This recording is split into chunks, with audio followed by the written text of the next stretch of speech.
Welcome back to Remote Cabin Radio for another eerie exploration into the unknown. Tonight's story takes us on a journey into the tangled web of cryptozoological mysteries that span decades, where fact and fiction blur and the line between science and spectacle fades. What you're about to hear is the first-hand account of Frank Hansen, the man at the center of one of the most hotly debated controversies in modern cryptid lore.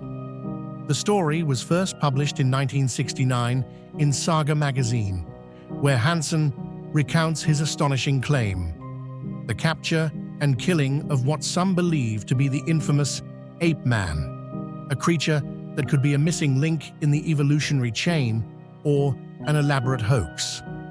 Over the years, this specimen has sparked a whirlwind of intrigue, skepticism, and legal entanglements. Governments, scientists, and carnival showmen have all taken part in the drama. Was this creature the key to unlocking one of humanity's greatest mysteries, or was it simply the product of a skilled showman's hand? Now, here is the full, unabridged telling, in Frank Hansen's own words: "I killed the ape-man creature of Whiteface."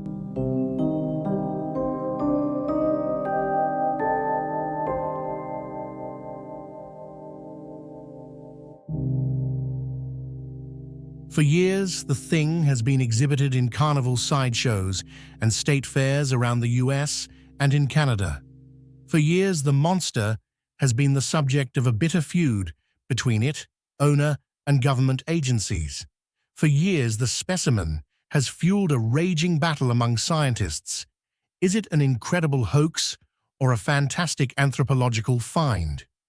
Now, for the first time anywhere, the man responsible for the biggest controversy to hit the scientific world in the past decade presents his own story to the public and leaves it to the reader to decide if it's fact or fiction.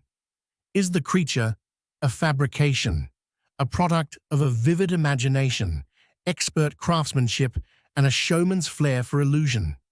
Or is it really a flesh and blood clue to the development of the family of man? Wanted, dead, or alive, the abominable snowman, also known as Yeti, Omar, Almasty, Sasquatch, and other aliases. The fugitive is a two-footed mammal known scientifically as Homo pongoides, or ape-like man. Suspect has been identified as a missing link between the ape and modern man. Eyewitnesses have reported that he closely resembles the Neanderthal species of subhuman.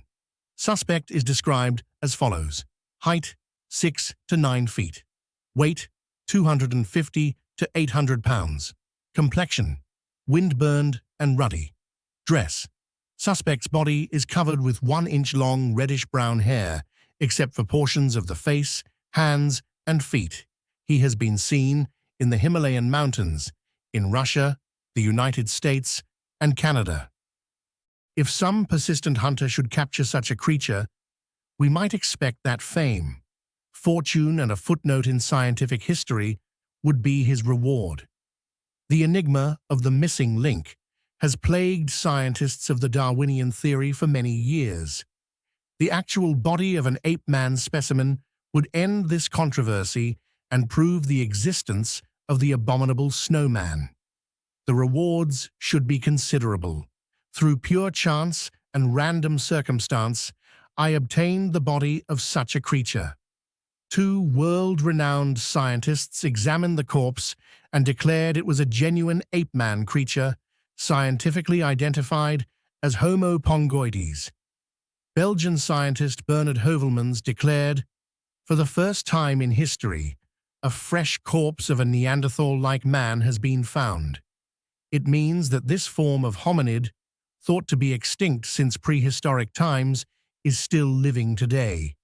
The long search for rumored ape men or missing links has been successful." Hovelman's associate, author and scientist Evan Sanderson, reported in a national magazine that the creature was the genuine article. This was no phony Chinese trick or artwork. When the newspapers published articles on my specimen, I was astonished and then concerned to discover the creature was labeled a hoax by the prestigious Smithsonian Institution in Washington, D.C. To my knowledge, no member of the Smithsonian scientific staff has ever examined the specimen described by Dr. Heuvelmans and Ivan Sanderson. I became extremely nervous when the newspapers in both the US and England pointed out that if this creature is real, then there may be the question of how and why it was killed. My fears led me to an attorney and personal friend who explained the possibility of a murder charge. The Federal Bureau of Investigation and hordes of lesser law enforcement officials revealed a sudden, ominous interest in my specimen. On one occasion, I had to ask my U.S. Senator for his help to get me out of an untenable situation with the Bureau of Customs and the Department of Health, Education, and Welfare. My dreams of recognition from the scientific community have vanished. My attorney adequately summed up the situation one morning.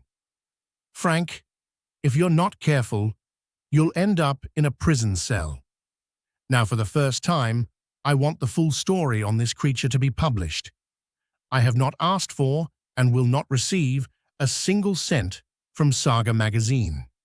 My main desire is to eliminate much of the supposition and conjecture about a story that has become the biggest controversy in the scientific world in the past decade. Let us start at the beginning. In 1960, I was an Air Force captain and pilot assigned to the 343rd Fighter Group in Duluth, Minnesota. I had 5 years to go until my retirement as a 20-year Air Force career officer and was looking forward to a quiet life on a small farm somewhere in southern Minnesota. I enjoyed being stationed in Duluth, as the hunting and fishing in northern Minnesota is the best in the world. During the 1960 deer hunting season, I was staying in a small resort on the shores of the Whiteface Reservoir, approximately 60 miles north of Duluth. Roy Arfett and Dave Allison and Lou Srott were the other members of the hunting party. We left the cabin a few minutes after 6 on the second morning, and although I had not spotted a deer on the opening day, I was confident that a narrow neck of swamp where I had hunted was one of the best locations in the area. I sat motionless on a hillside overlooking this pine-crested thicket for almost 2 hours. I was about to leave for another location when a movement at the edge of the swamp caught my eye. My pulse quickened as I thumbed for the safety catch on my customized 8mm Mauser. A large doe, partially obscured by a cedar tree, was staring directly at me. Suddenly, a shot echoed from the other side of the swamp. With one frightened leap, the doe dashed out of the thicket and headed straight toward me. I raised my gun into firing position just as she spotted me.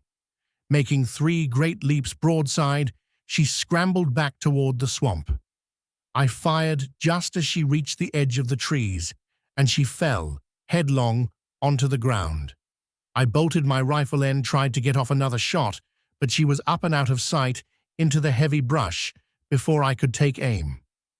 I walked toward the thicket, where I located large spots of blood on the frozen grass. I also discovered that the wounded doe had left a clear trail that led straight into the swamp. There was no snow on the ground, and my borrowed compass proved useless. It was against my better judgment, but I decided to follow the trail for a short distance into the swamp. I pushed slowly along, following the doe's bloody trail, expecting her to be lying just beyond the next bush. After an hour, however, I realized that it would be impossible to pack the deer out even if I did find her. I checked my bearings and decided to take just a few more steps before retracing my trail out of the swamp. Stepping over a small cedar log, I heard a strange gurgling sound just ahead. Startled, I raised my gun and listened to the noise for a moment, concluding that the deer went down and strangled in her own blood. Cautiously, I eased my way toward the sound. Suddenly, I froze in horror. In the middle of a small clearing were three hairy creatures that at first looked like bears. Two of these creatures were on their knees, tearing at the insides of a freshly killed deer. The deer's innards were scattered around the clearing, and the things were scooping blood from the stomach cavity into the palms of their human-like hands. Raising their cupped hands of fresh blood to their mouths, they swallowed the liquid. The third creature was about 10 feet away, on the edge of the clearing, crouched on his haunches. It was obvious that he was a male of similar stature as a man. Absolute horror gripped every muscle of my body as I stared at this frightening tableau before me. I felt as if my body had turned to stone. Without warning, the male leaped straight into the air from its crouched position. His arms jerked upward, high over his head, and he let out a weird screeching sound. Screeching and screaming, he charged toward me. I cannot remember aiming my rifle, nor do I recall pulling the trigger, but a bullet must have slammed into the beast's body. As blood spurted from his face, the huge creature staggered, seemingly stunned by this unexpected happening. I do not recall ejecting my spent shell, nor do I recall firing my rifle again. In many sweat-drenched nightmares, however, I have vividly envisioned the blood-covered face lying on the ground beside the mutilated deer. I have absolutely no recollection of ever seeing the other two creatures again. They seem to have vanished into thin air. Blind with fear, I started to run. I dashed over the swampy terrain, not knowing or caring in which direction I ran. My only thought was to get away from those horrible things. I stumbled, fell, picked myself up, and fell again. I thought they were right behind me. Finally, I fell onto the frozen marshland, completely exhausted, not caring if the creatures caught me. I lay there waiting for the attack. I have no recollection of time, and perhaps my mind blanked out.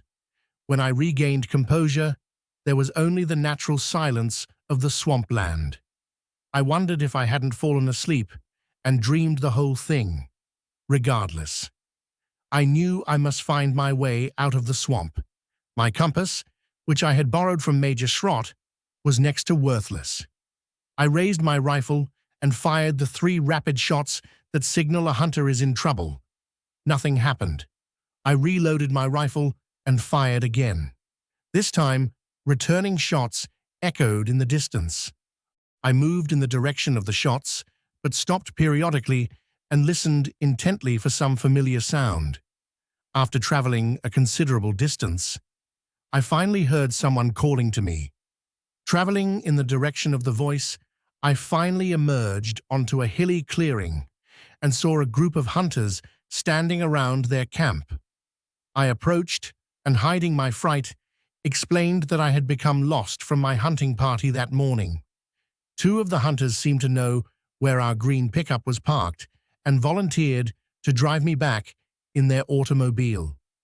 It was past noon when we arrived back at our parked truck. Lou and the boys were waiting. I threw the compass at Lou. "That compass isn't worth a cent," I complained. "You're just the great white hunter who got lost." Someone chuckled, chiding me for my lack of wood lore. On several occasions that day, I started to mention my harrowing experience to my companions.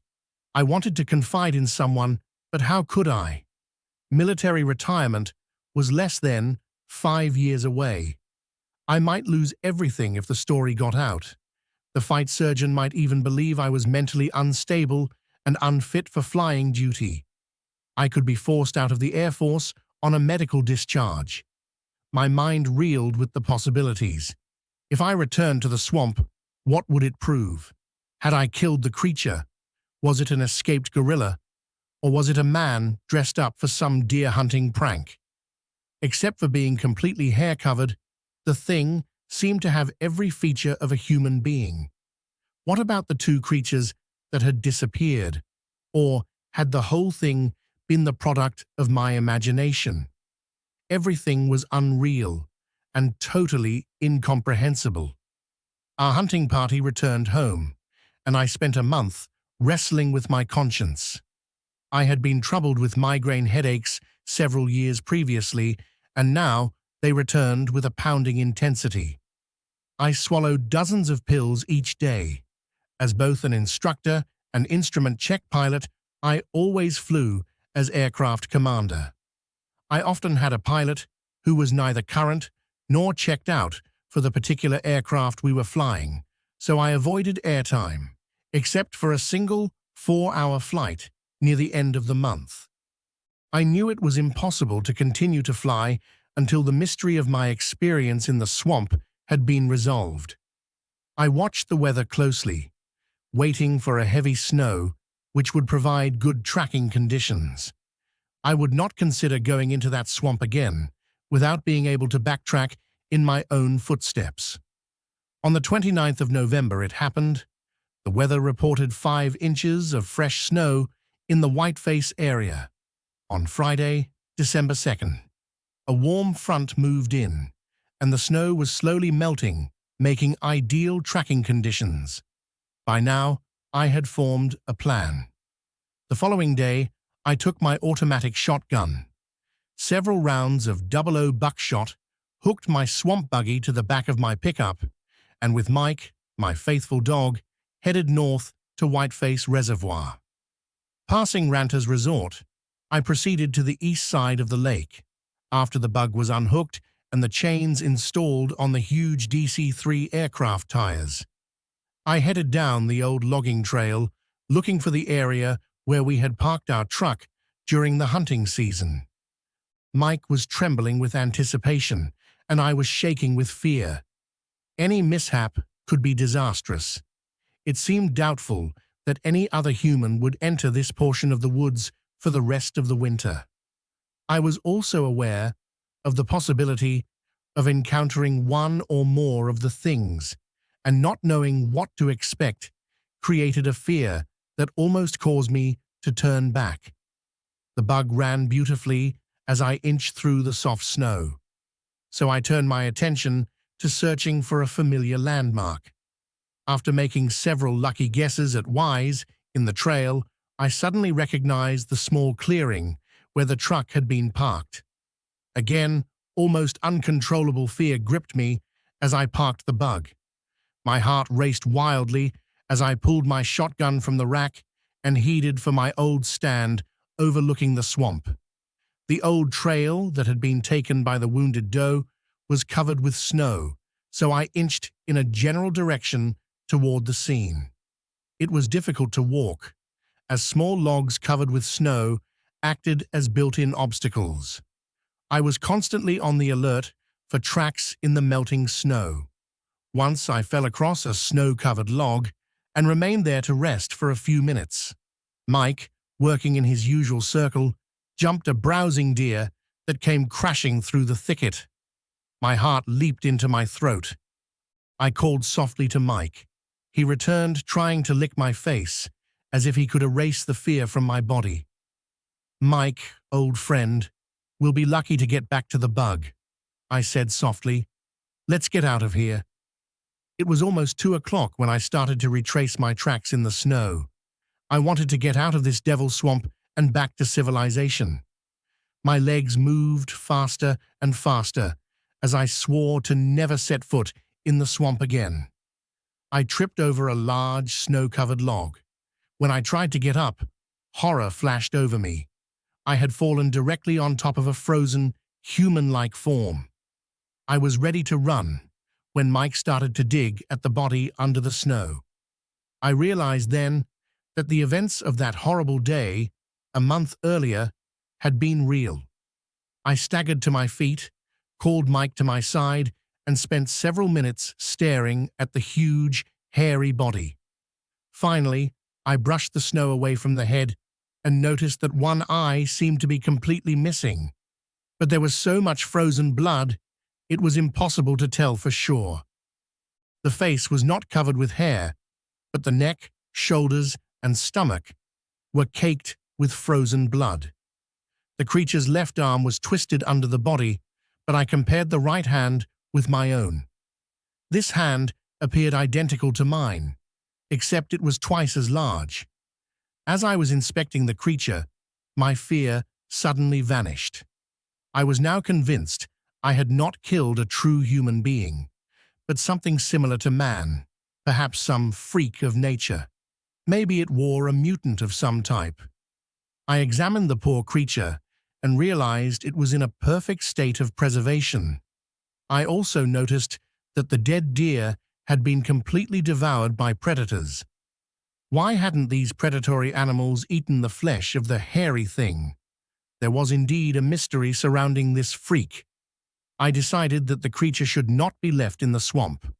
I was still concerned with the scandal that could jeopardize my retirement from the Air Force. It was impossible to dig a grave in the frozen earth. If the creature was left in the swamp, a wandering hunter might stumble over the body in the spring. An investigation by law officers might lead the authorities to me. There was only one thing to do. I left the swamp buggy concealed in the woods and went back to Duluth with my pickup. I told my wife that the bug had become stuck and I had to have a pick, shovel, axe, and chainsaw. I returned to the swamp the following day and inched the bug back into the brush, cutting a trail as I went. Using an ice chisel from the truck, I chopped the creature's body from the frozen earth. Loading that hulk onto the rear platform of my swamp buggy was one of the most difficult experiences of my life. The body was rough, dead weight and was frozen solid. Finally, the icy form was laid out on the platform and I snugged it down with cargo straps that were standard equipment in the bug. When I reached the pickup, I struggled to transfer the monstrous form to the truck bed. Again, the nylon straps were indispensable. It was after dark when I pulled up to my home in the suburban military housing area of Duluth.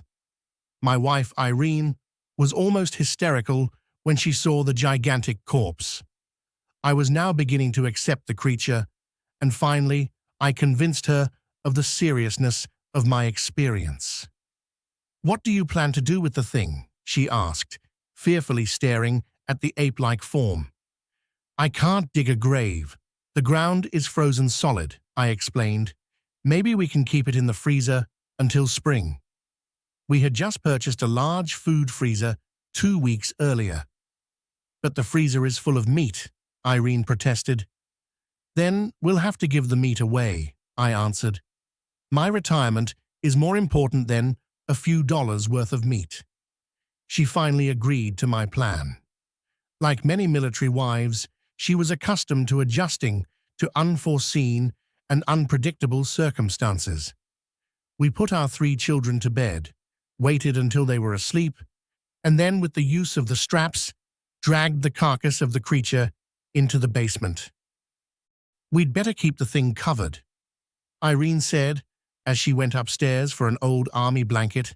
"I'll keep the kids out of the basement and clean out the freezer." When I returned home after duty on Monday, I discovered my wife had cleaned out the freezer as she had promised. However, she was almost hysterical over the thought of having that horrible thing in the basement. "I don't know what it is," she confided, "but it smells terrible and the odor is all over the house." Despite the stench, we entered the basement and bent the creature's arms and legs so that it would fit into the freezer. Either the body was still frozen or rigor mortis had set in. It was an extremely difficult task, and we both breathed easier when the creature was completely in and the top securely fastened. We washed our hands several times and placed our clothes in the washer to soak. Later that night, we opened the basement windows for a thorough airing. "Let's not tell a single person about this," I cautioned my wife. "We'll just leave it there until spring. The creature remained in our freezer for almost a month.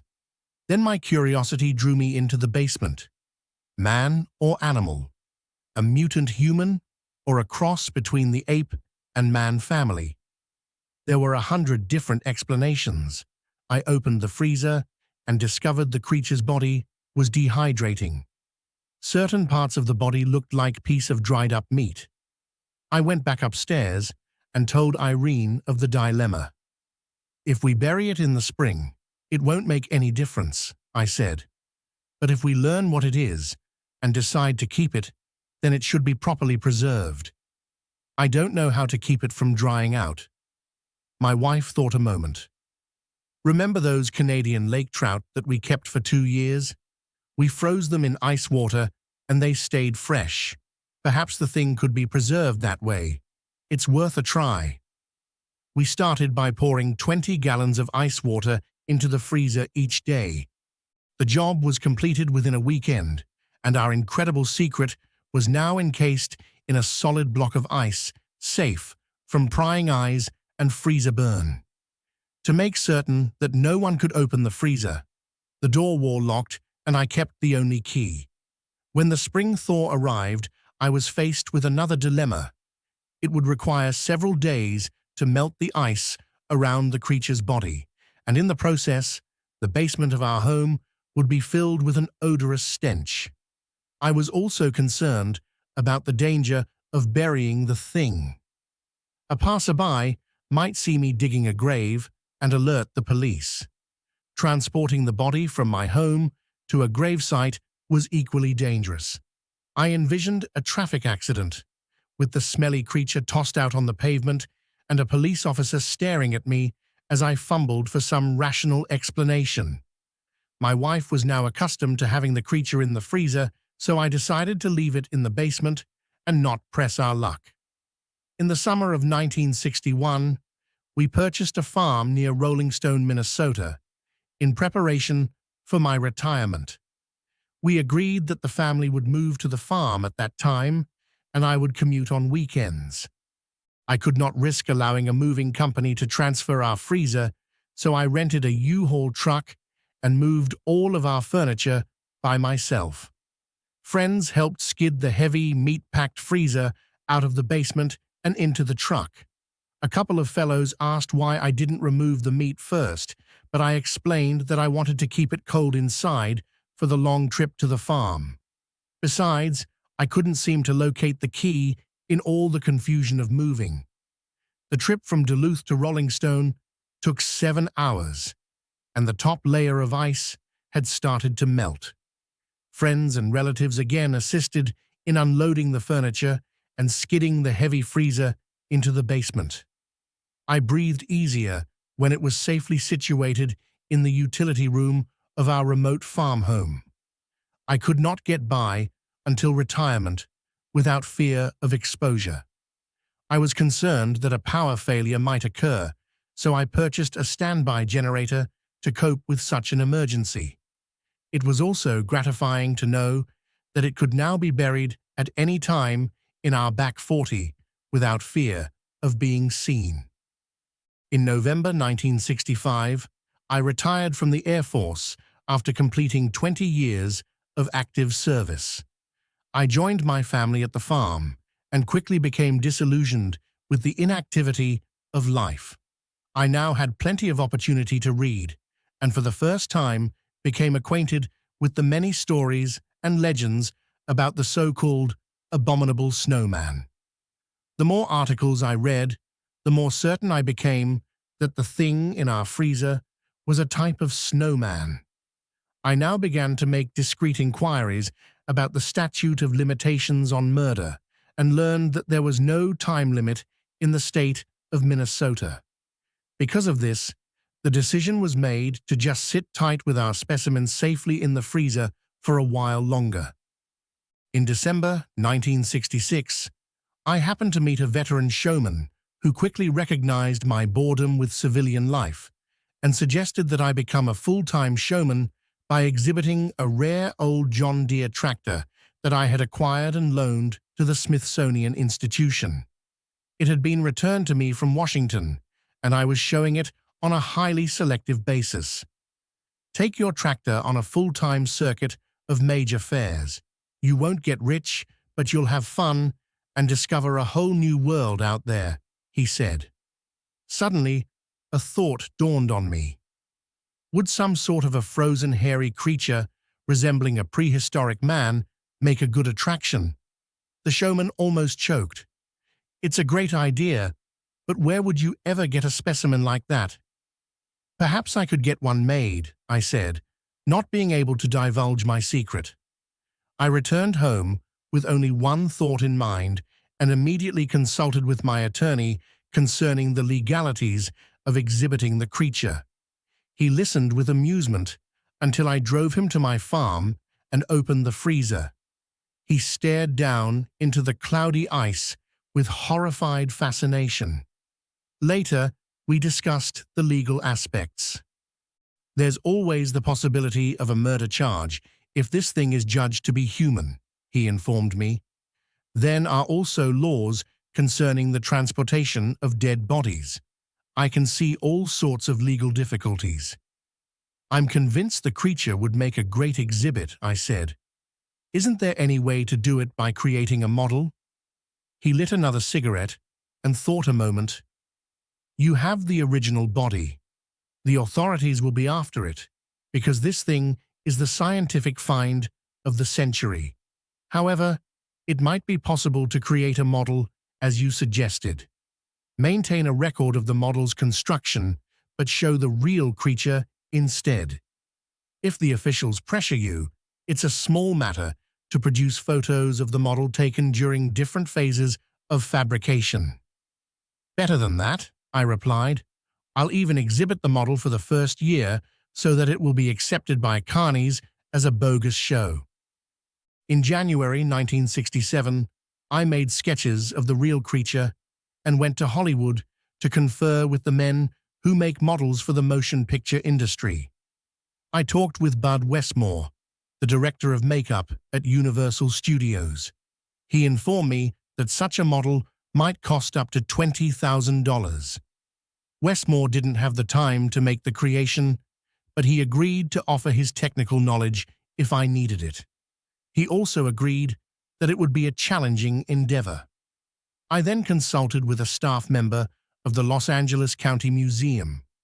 He suggested that I contact Howard Ball, an independent artist who was creating life-size fiberglass elephants to be displayed at the La Brea tar pits.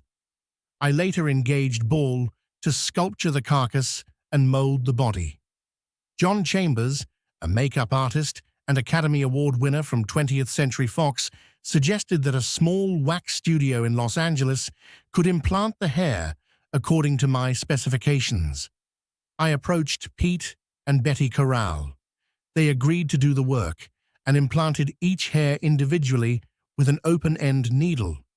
I constantly directed this portion, and their work was magnificent. They were great artists and a pleasure to deal with. By the time the model was completed, I had another worry. There was no guarantee that any exhibit would make money on the fair circuit, yet I had spent several $1,000s, some of it borrowed, to obtain the model. Despite my misgivings, I enlisted the aid of a friend in Pasadena, and we added the finishing touches to make it look as close to the specimen in my freezer as possible. The bloody eyes, broken arm, and the blood-soaked hair was carefully duplicated to match the original. It was now time to freeze the ice around the model, and this presented a few humorous moments. I rented a cold storage room from a large Los Angeles ice company, and at 8 a.m. one sunny morning, pulled in with my monstrous creation in the rear of my station wagon. A stunned executive happened to stroll by and did several double takes. "Where are you going with that thing?" he stammered. "I've rented a storage room for a few days," I explained. "In our company?" He stared at the model and twisted his hands in anguish. "My gosh, was that a living thing? This is a food processing plant. Get that thing out of here before a government inspector sees it.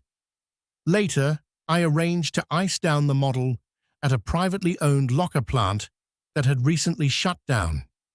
The final phases of my creation were completed there. I placed the model in a refrigerated coffin, designed especially for the exhibit. This was done with heavy straps and a rented forklift. The coffin was transported in a special show trailer to Los Banos, California, arriving just in time for its debut with the West Coast shows. On the 3rd of May, 1967, the exhibit was opened to the public for the first time as a "What is it?" type of show. Where did it come from? Curious spectators inquired. It is claimed to have been found by some Chinese fishermen in the Bering Straits, was my stock reply. My cover story had been created in advance and worked very well, so I stuck to it for the next 2 years. As I continued along the fair circuit that year, I readily admitted to other showmen that this was a creation. All agreed it was a compelling attraction, but the model contained too many imperfections to fool anyone with an expert knowledge of anatomy. Our tour continued until November 1967, when we closed at the Louisiana State Fair and returned to our farm home in Rolling Stone for the winter. By March 1968, I had convinced myself that it was safe to substitute the real specimen for the coming fair season. I cut off refrigeration to melt the ice from both specimens and made the switch using my farm tractor loader and an I-beam. I worked the creature into a position closely resembling the model by cutting the tendons in the arms and legs. I then started the difficult task of creating ice around the specimen. "This will be the greatest exhibit to hit the fair circuit," I said after the job was completed. "Even a trained scientist would be shocked to see this." The 1968 season was one of the most remarkable in our history. Physicians, professors, and college students came from everywhere to see the exhibit. All pondered on the possibilities of a true missing link. At the Oklahoma State Fair, one prominent surgeon visited the exhibit on 9 separate occasions. Each time, he brought a different colleague. Even a high official of the state of Oklahoma tactfully suggested that we were not promoting our exhibit fully by showing it on the fair circuit. At the Kansas State Fair, the county pathologist was so intrigued that he sent many of his associates to see the creature. Apparently, the exhibit was brought to the attention of Ivan Sanderson and Bernard Heuvelmans by one of their colleagues. They called and asked permission to examine the creature. This was a grave mistake on my part. Both men were visibly impressed, but made no mention of releasing a scientific report. However, Dr. Heuvelmans published an article on the Homo pongoides, the ape man, in a February 1969 bulletin of the Royal Institute of Natural Sciences of Belgium. The long search for the rumored live ape man or missing link has at last been successful, he reported. Ivan Sanderson published an article in the May 1969 issue of Argosy magazine. "Let me say simply," he wrote, "that one look was actually enough to convince us that this was, from our point of view at least, the genuine article. This was no phony Chinese trick or artwork. If nothing else confirmed this, the appalling stench of rotting flesh exuding from a point in the insulation of the coffin certainly did." My problem started again with the publication of Heuvelmans' article. It seemed as if every newspaper, radio station, magazine, and television station in the world wanted to verify the existence of the creature. Calls poured in each day from London, Tokyo, Berlin, Rome, and scores of American cities. The Smithsonian Institution requested permission to inspect the carcass. This request was promptly refused. Dozens of scientists asked permission to remove a core sample of the creature. Biologists wanted hair and blood samples. Heuvelmans had stated in his article that it appeared that the creature had been shot. Newspapers began to speculate on the possibility that law enforcement authorities should investigate the manner in which I obtained the creature. If the body is that of a human being, there is the question of who shot him and whether any crime was committed, an article in the Detroit News reported. With these events swarming into my life, I became a regular visitor to my attorney's office. His advice was clear-cut and direct. "Frank, you had better substitute the model for the real specimen and then take off for a long vacation." This sounded like good advice, so I made arrangements to make the transfer in a cold storage warehouse. The original specimen was put into a refrigerated van and sped to a hiding place away from the Midwest. Refreezing the model took several days, and it was during this period that newspapers carried accounts of both me and the creature vanishing. During the past few months, I have been pressed for the conditions or circumstances under which I would consider giving the specimen up for scientific evaluation. 2 conditions must be met before I would even consider such an action. 1. A statement of complete amnesty for any possible violation of federal laws. 2. A statement of complete amnesty for any possible violation of state and local laws where the specimen was transported or exhibited during the 1968 fair season. There will surely be skeptics that will brand this story a complete fabrication. Possibly it is. I am not under oath, and should the situation dictate, I will deny every word of it. But then no one can be completely certain unless my conditions of amnesty are met. In the meantime, I will continue to exhibit a hairy specimen that I have publicly acknowledged to be a fabricated illusion, and leave the final judgment to the viewers. If one should detect a rotting odor coming from a corner of the coffin, it is only your imagination. A new seal has been placed under the glass, and the coffin is airtight. As the frozen mystery lay encased in ice, hidden away from the prying eyes of the world, Frank Hansen had no idea just how much chaos it would stir in the years to come. The creature, suspended between life and legend, had become more than just an exhibit. It was a question no one could fully answer.